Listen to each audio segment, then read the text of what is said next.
नमस्कार विद्यार्थी मित्रहो, या व्हिडिओमध्ये तुमचे सर्वांचे स्वागत आहे। तर आजच्या व्हिडिओमध्ये आपण सेट हा व्हेन डायग्रामॅटिकली कसा रिप्रेझेंट करू शकतो हे डिस्कस करणार आहोत। मागच्या व्हिडिओमध्ये आपण types of sets, definition, subset etcetera आपण डिस्कस केलेले आहे। चला तर मग आजच्या व्हिडिओला सुरुवात करा। तर पॉइंट काय आपला व्हेन डायग्राम। व्हेन डायग्राम म्हणजेच काय, the pictorial representation of set is called as Venn diagram. आपण सेटचं जे डायग्रामॅटिकली रिप्रेझेंटेशन आहे म्हणजेच पिक्टोरियल रिप्रेझेंटेशन आहे त्यालाच आपण काय म्हणतो, Venn diagram. Generally the geometrically closed figure are used to represent the set like circle, triangle or rectangle which are known as the Venn diagram. Okay, इथे एक्झाम्पल पण दिलेलं आहे। इथं बघा, सर्क्युलर, स्क्वेअर, ट्रायंगल शेपमध्ये जे क्लोज्ड फिगर आहे त्याच्यामध्ये आपण जे एलिमेंट डिनोट केलेले आहेत ते म्हणजेच काय, सेट रिप्रेझेंट करतात आणि त्यालाच आपण काय म्हणतो, व्हेन डायग्राम। आणि named of after English logician John when. Okay, आणि व्हेन डायग्राम हे पिक्टोरियल रिप्रेझेंटेशनला नाव दिलेलं आहे तो मॅथमॅटिशियन म्हणजे इंग्लिश लॉजिशियन आहे, त्यालाच आपण काय म्हणतो, तो मॅथमॅटिशियन कोण आहे, जॉन व्हेन। त्याच्यावरूनच हे व्हेन डायग्राम असं नाव पडलेलं आहे। ओके, फॉर एक्झाम्पल बघा, जर आपण एखादा सेट घेतला कोणताही, इन जनरल सपोज ए हा सेट आहे, ए ह्या सेटमध्ये 5 एलिमेंट्स आहेत, suppose A B C D E. तर आपण व्हेन डायग्रामॅटिकली कसं रिप्रेझेंट करणार आहे, कोणताही क्लोज्ड डायग्राम आपण घ्यायचे आणि त्याच्यामध्ये हे एलिमेंट्स डिनोट करायचे। सपोज मी सर्कल घेतला, हा ए म्हणजे हा सेट आहे ए मध्ये किती एलिमेंट्स आहेत, 5, 1 2 3 4 5। त्याला मी काय केलं, डी ई। पहिला ते काय काढलं, सर्कल काढला, त्याच्यामध्ये त्या एलिमेंट्स आहेत त्यांना डॉटनं रिप्रेझेंट केला आणि त्याला नेक्स्ट एलिमेंटनी नाव दिलं, A B C D E. Suppose B हा सेट घेतला, 1 2 3, कोणतीही क्लोज्ड डायग्राम काढून आपण काय करू शकतो, ते एलिमेंट्स डिनोट करू शकतो, 1 2 3। ट्रायंग्युलर शेपमध्ये पण आपण ते डिनोट करू शकतो, 1 2 3। हे म्हणजेच काय, पिक्टोरियल रिप्रेझेंटेशन आहे। कशाचं आहे, ए आणि बी च्या सेटचं मी इथं पिक्टोरियल रिप्रेझेंटेशन फाइंड आउट केलेलं आहे। म्हणजेच काय, हा व्हेन डायग्राम सेटचा डिनोट केलेला आहे, म्हणजेच काय, व्हेन डायग्राम। ओके, सपोज आता मी इथं ए आणि बी घेतलाय, A is equals to 1 2 3 4 5 A. Okay, B मध्ये घेतलेले आहेत मी 6 7 8 बी। ओके, ह्याच्यामध्ये किती एलिमेंट आहेत, हे 3 टोटल 6 एलिमेंट्स आहेत, ह्याच्यामध्ये 4 एलिमेंट्स आहेत। आता मी ए मध्ये सपोज ए मधले एलिमेंट्स मी हा ए सेट घेतला, 1 2 3 4 5 ए आहे। ओके, ह्या इथं ह्या सेटमध्ये बी मध्ये काय, 6 7 8 बी।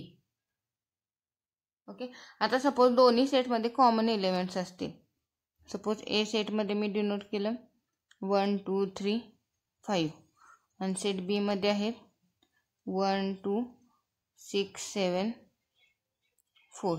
तर मी काय करणार, ए एक डायग्राम काढणार, बी एक अशी डायग्राम काढणार। जे ए आणि बी मध्ये कॉमन आहेत कोणते, 1 2, बी मध्ये आणि ए मध्ये मी ते कॉमन मध्ये आहेत म्हणून इथं 1, हा इथं 2 दोन्ही सेटमध्ये। इथं नेक्स्ट काय राहिला, 3 5 बी मध्ये कोणते आहेत, 6 7 4।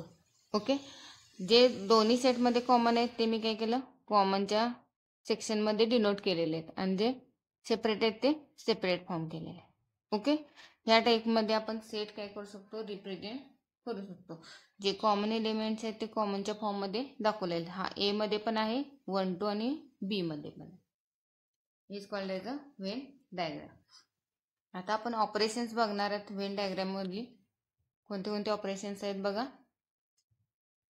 Operations on set, complement of a set. Complement of set म्हणजे काय, suppose A is a subset of a universal set U. Universal सेटचे आपण मागच्या लेक्चरमध्ये डेफिनेशन बघितलेलं आहे। ओके, ए कशाचा सबसेट आहे, युनिव्हर्सल सबसेटचा। Then the set of all elements in U which are not in A is called the complement of the A and it is denoted by A dash or A complement. काय सांगितलं, U हा universal set आहे, A is a subset of universal set. Okay, then all the elements of U, आपण universal set कसा denote करतोय, square मध्ये. Suppose हा universal set आहे, ए हा त्याचा सबसेट आहे. All the elements of you which are not in A, serve you मधले एलिमेंट्स ए मध्ये आहेत का, नाही. यू मधले काही एलिमेंट्सच फक्त ए मध्ये आहे. Is called the complement of which are not in A is called the complement of A.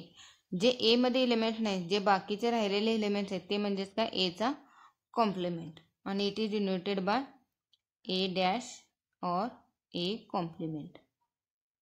Okay, आणि तेच डेफिनेशन कसं लिहितोय ए कॉम्प्लिमेंटची, A dash is equals to असे एलिमेंट त्या युनिव्हर्सल सेटमध्ये फक्त यू मध्ये बिलॉंग करतात, but X does not belongs to A. Okay, असे ए कॉम्प्लिमेंट म्हणजे असे सर्व एलिमेंट्स असणार आहेत जे ए मध्ये नाहीत, फक्त युनिव्हर्सल सेटमध्ये आहेत.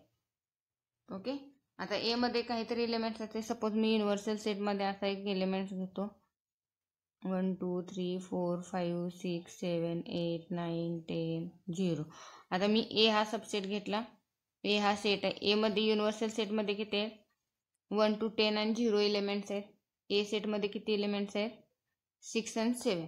मग ए कॉम्प्लिमेंट काय येणार आहे, जे ए मध्ये नाहीत फक्त बट युनिव्हर्सल सेटमध्ये. म्हणजे कोणते कोणते एलिमेंट, 1 2 3 4 5 6 आणि 7 कशामध्ये, ए मध्ये, म्हणजे तो नाही. 8 9 10 अँड 0. हे काय झालं, A complement of A. Okay, ही डेफिनेशन तुम्हाला समजले असेल. आणखीन एक एक्झाम्पल बघा, लेट. मग मी व्हेन डायग्रामॅटिकली यू आणि ए दाखवलेला. आता आपण काय केलंय, सेटच्या फॉर्ममध्ये घेतलंय. Let U is equals to काय, यू सेटमध्ये कोणते कोणते एलिमेंट्स आहेत, 1 2 3 4 5 6 7 8 9 10. Okay, be the universal set and A is equal to 2 4 6 8 10.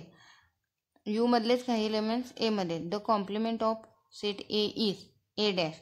You मध्ये आहेत बट ए मध्ये नाहीत. असे कोणते कोणते एलिमेंट्स आहेत, 2 4 6 8 10. हे काय झालं, हे एलिमेंट्स काय आहेत, यू मध्ये आहेत. Even number.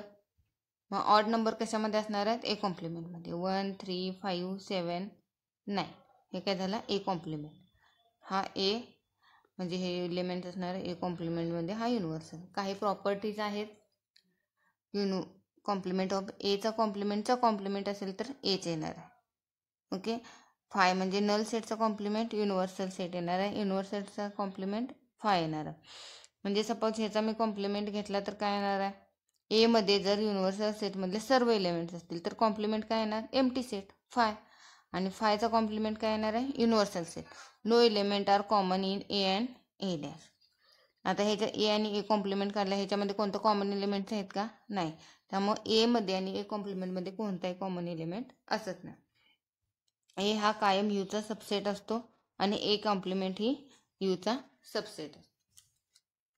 Okay, next operation आहे union of sets. Union of sets म्हणजेच काय, ह्याच्यामध्ये आपल्याला ए कॉम्प्लिमेंटमध्ये ओनली वन सेट आपण डिफाईन केलता, ए हा युनिव्हर्सल सेटचा सबसेट नाही. जेव्हा युनियन इंटरसेक्शन बाकीचे ऑपरेशन डिस्कस करणार आहे तेव्हा आपल्याला 2 सेट्स डिफाईन करावे लागतात. जसे suppose if A and B are 2 sets then union of A and B is the set of all elements which are in A or in B.